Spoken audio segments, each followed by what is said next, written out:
this is a stat that I saw yesterday, and I couldn't believe it.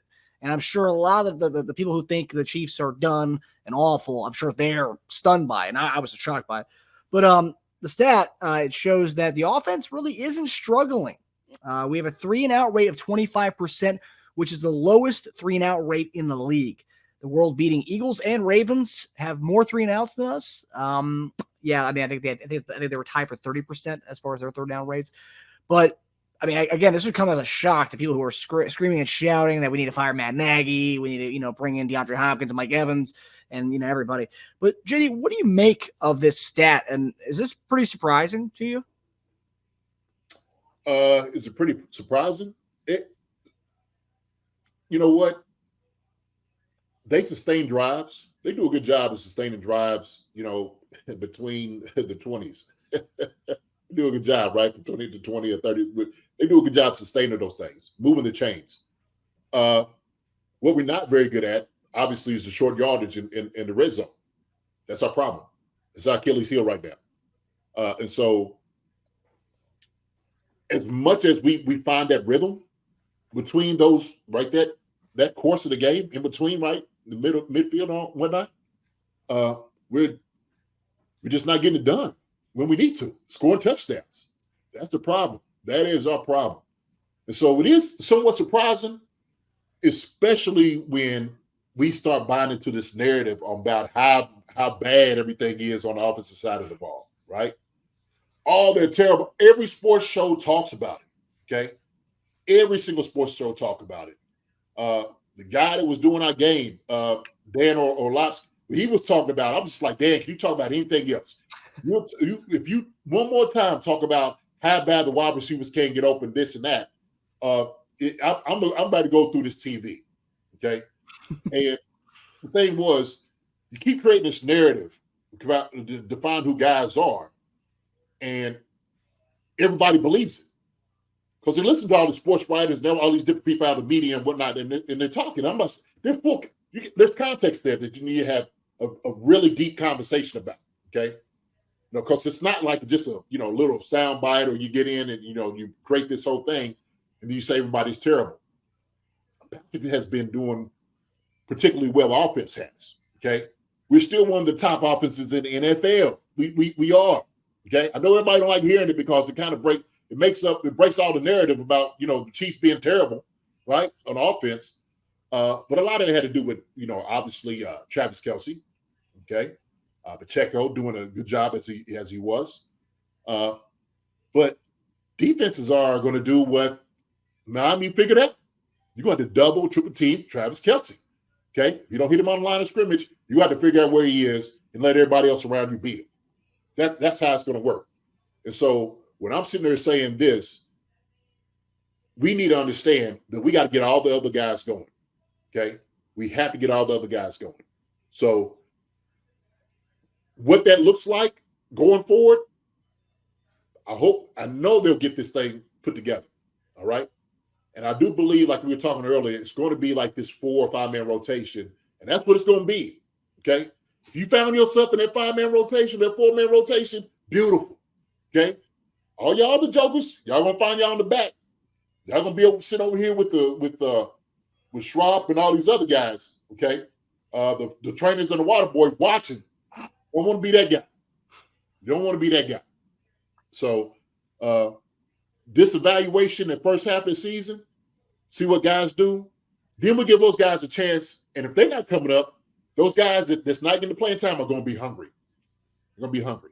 So I think, man, when we this whole full evaluation, man, has got to come in, but that's not a surprise at all. It's not really shocking. It's not shocking to me because I've been watching film. So I've been seeing them moving the football, moving the chains. But you hear everybody else out here, man. Daggone. And I'm not saying I don't get on the wide receiver because we do.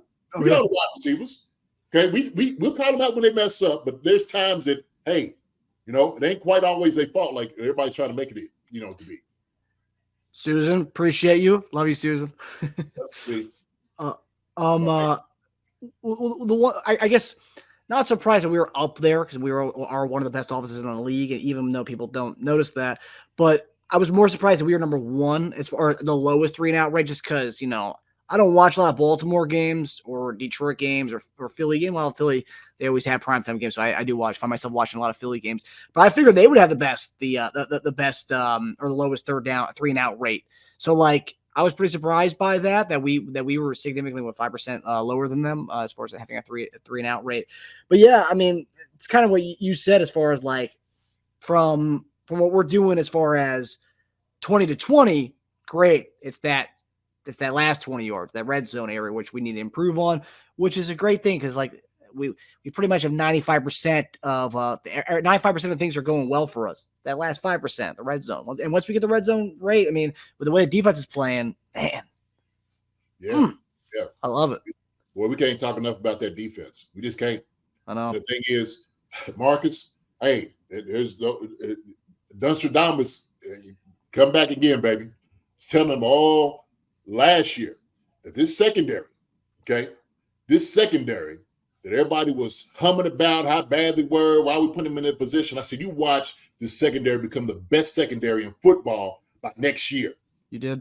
Daggone it. If this thing ain't happening right before our eyes, right? I mean, it's here. We see it. We're watching it.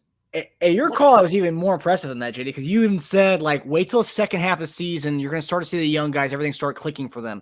And, like clockwork, second half of the season, the young guys start clicking, and then the rest is history. I mean, look at our secondary, So, like, and even Carl Loftus, you said, too, wait till second half of the season. What was Carl Loftus' best stretch last year? The last 5 games of the season where he had 4.5 sacks. So, like, your Nostradamus, if you guys have been tuning in the show every week, JD's onto something. He's got the Back to the Future Part 2 all Sports Almanac is what he's got.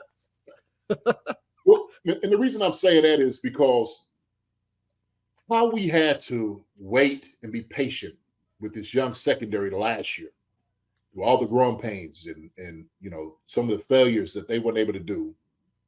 We got to do that with our young wide receiver core. Okay, they're a young bunch of guys coming in that is still trying to figure this thing out. But I do believe they are growing. They are getting better. Nagy too, okay? Calling games, knowing who is personnel, all those different things. We got to give them an amount of grace. And so I do believe our wide receiver group is going to be a lot better the second half of the season. I really do, right? It's just it's the patience part of it, man. Nobody loves waiting because, right, we've been successful. It doesn't look like the regular Chiefs offense, what we have seen in the past. And so, yeah, everybody is like up in arms about it, right? Oh, what are we going to do? And okay, man, just give it time. I understand it, right? It doesn't look pretty, but give it time. When you have your stars, Travis Kelce, Andy Reid, Patrick Mahomes, they all telling you, look, we're going to be working on this. Just be patient with us. We're all going to talk about getting better, right? Yeah. So we just got to trust the guys in the room that's going to get the job done. Hi, everybody. Thanks for watching. Subscribe here to get the latest from the show. Also, be sure to check out the best clips from Chief Concerns.